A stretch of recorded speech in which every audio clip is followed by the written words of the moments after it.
So thank you so much for tuning into this video to learn about the amazing benefits of the tax-deductible mortgage strategy. With this strategy, our clients have the potential to pay their mortgage off up to 50% faster without actually increasing their monthly payment or their cash flow on a monthly basis. Within this client example, we're going to take a $500,000 value of a residential or vacation property that has a $250,000 outstanding mortgage and is currently paying a 3.5% mortgage rate. The hard truth about this particular mortgage is that over 30 years, you're going to actually pay $402,872, including interest, just to pay off this mortgage. But it gets much worse. That's after tax. Therefore, at a 39% tax bracket, to pay off a $250,000 mortgage, it will cost you over $660,000. So what if you could receive tax deductions from your mortgage payments and use them to pay your mortgage off sooner? The end result would be you would be able to become mortgage free in only 17 years. And you're also going to save $167,486 in future mortgage payments. But again, remember that's after tax. So before tax, you're actually going to save over $232,000 of income to pay off your mortgage. So now let's consider you actually continue to make the same mortgage payment, but instead of making it to the bank, you're making it to yourself for the same 30 years. Growing at a 6% rate, what would actually be the end result? The extra wealth created would be $235,066 over the same 30-year period by just making your regular mortgage payment. So now we're going to go through the exact details on how we accomplish this for our clients. So first what we do is we set them up in a re-advanceable mortgage. Now this is a mortgage that many Canadians are comfortable and familiar with. It has an attached home equity line of credit as well as the mortgage. What you're able to do is borrow up to 80% of the value of that home in either the mortgage or the line of credit. So what we want to do is set up this mortgage so that every time that we make a payment, so when we make a $1 mortgage payment, we actually have $1 available on the line of credit that can be used in the future. So what we do is, our aim is to convert this mortgage into a tax-deductible expense. So what we do is when we pay down the mortgage and we actually re-borrow on the other side or the line of credit side of the mortgage, and we use that money for investment purposes. And when you do that, you create a subsequent tax deduction. Because recall, the amortized mortgage that you use to purchase the home is not a tax-deductible expense. Therefore, the interest that you pay has to be paid after tax. However, conversely, on the line of credit side, it is a tax-deductible expense and the interest is deducted from income because it is used to buy investments or for investment purposes. And that is what we term as good debt or tax-deductible debt, because in CRA's eyes, as long as you borrow money for the purpose or the potential to pay income or earn income, then that interest is tax-deductible.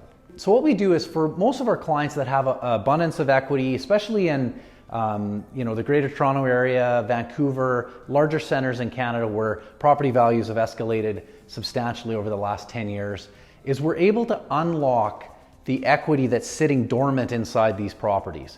And what we do is we unlock it and then we actually invest it into a portfolio. Because we're doing that, that interest will then be tax deductible. The first step then is we actually take a 6% monthly distribution that is paid directly to you on a monthly basis. Obviously, every single month you have to make your regular mortgage payment. That continues, that doesn't change. But we make an extra payment, which is funded from that 6% distribution from that investment account that we borrowed to invest originally in step one. We apply both of those payments towards the mortgage. Now, obviously, you have to pay interest first, and that comes out of your regular payment, but the extra payment goes directly against principal.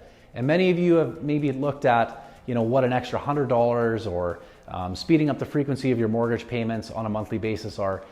how substantial that can be. So you can just imagine what that extra payment is going to mean in converting this mortgage. And so what we do then is we re-advance the available equity from both your regular payment and the extra payment that was made from that distribution, and we re-borrow it on the line of credit. And once again, what we do is we send this money to what we term as a tax clearing account. Now what this account is going to do is it's going to track all the transactions within this strategy so that it's nice and tight and easily produced for CRA. Now because we've borrowed the money on the line of credit, we first have to pay the interest on the money that was borrowed subsequently.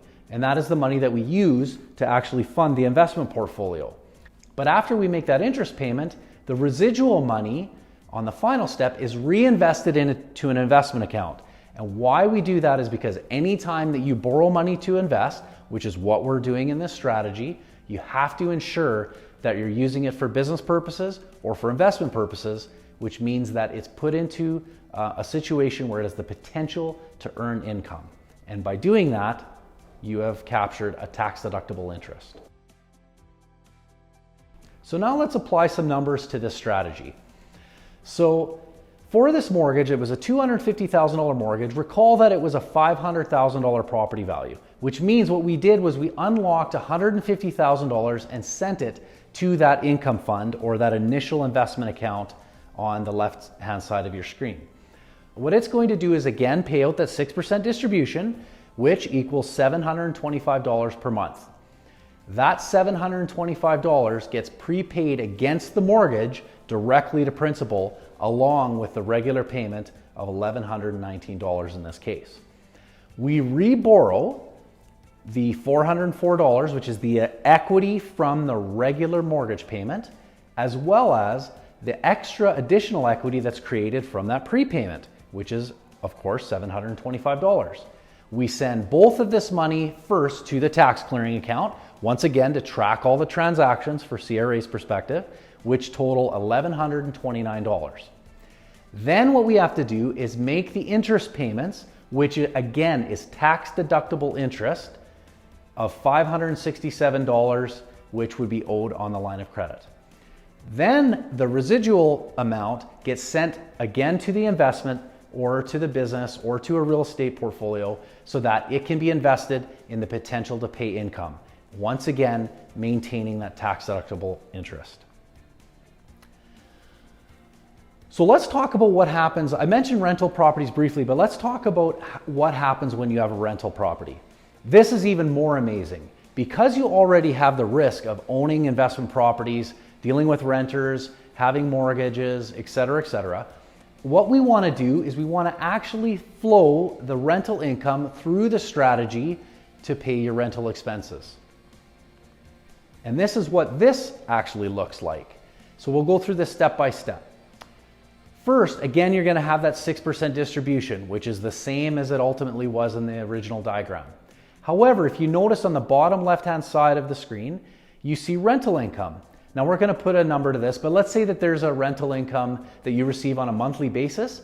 What we're first going to do is we're going to put it into your regular bank account and then apply it again as a prepayment against the mortgage, just like we did the initial distribution. That amount then gets re-borrowed once again, just like we re-advanced the original equity and the extra equity in the previous diagram. And we're going to send that amount to the tax clearing account. The only difference in this circumstance with the rental properties is you've earned your income, the rental income, you've prepaid it against your regular mortgage. However, you still have to make the rental expenses, which is your mortgage, your interest, your property taxes, your condo fees, etc. So what that does is we convert it so that it actually comes out of the tax clearing account. So then, once again, we pay the interest on the line of credit and the subsequent amount flows up to the wealth fund where it's reinvested and then maintains again that tax deductible interest. And once again, here are the numbers so that we can track. So we're just going to focus on the rental income. If you look at the bottom, we're going to use an example of $1,750 where a possible client has a renter that's paying that on a monthly basis. That is going to be sent to the regular bank account. We're going to prepay that against the regular mortgage. Subsequently, we're going to re-advance or re-borrow that $1,750, as you can see, and then send it along with the rest of the equity from the other two transactions to the tax clearing account. The rental expenses, we're just going to use round figures just to make it simple, are going to be $1,750 in this case. And so we're going to pay those rental expenses out of the tax clearing account. The two subsequent transactions are just the same, paying the interest to the line of credit, which was used to borrow to invest, and then also reinvesting the difference into the wealth fund. So as you can see, it's going to convert and continue to pay down the mortgage at a much quicker rate just by adding the rental income in this example. It's truly phenomenal. And this can actually convert or create a tax deductible mortgage in just a matter of a few years, which is going to provide immense tax savings to anybody who considers this. So once again, let's review the benefits. The idea is that you're able to receive tax refunds just by making your regular mortgage payments. So if you recall from the original diagram, we did not add any additional cash flow out of pocket to actually execute this strategy. You just commit to making your regular mortgage payment no different than you would in any other circumstance. But the biggest advantage is that you have the potential to pay your mortgage off up to 50% faster. Now, every circumstance is different, but within this example, you can tell that it's a little bit longer than 50%. But again, we're knocking off 13 years of mortgage payments, which is amazing. One of the hidden gems of this strategy is that the sooner that you become mortgage free or create a substantial amount of equity inside your property is the sooner that you are eligible for a TFSA Maximizer Strategy. We won't get into much detail, but what this strategy entails is that it actually has the potential to provide a tax-free retirement. And what we do is we're able to transfer RRSPs, pensions, and registered assets that are otherwise taxable over to tax-free savings accounts completely tax-free. For more information on that strategy and the details on how that actually works, visit our YouTube channel or our website to pick up those details. And once again, thank you for watching this video. Please provide your feedback, thoughts, opinions, ask lots of questions. We're here to help. We want to educate Canadians on how to create tax deductible mortgages. We believe that every Canadian needs to learn about this. As a homeowner, we know that this is the biggest expense that we have aside from the income tax that we pay. What we want to do is give Canadians a way to restructure their debt so that they can enjoy a mortgage freedom date much sooner than otherwise available, and build wealth and create an amazing lifestyle in the meantime.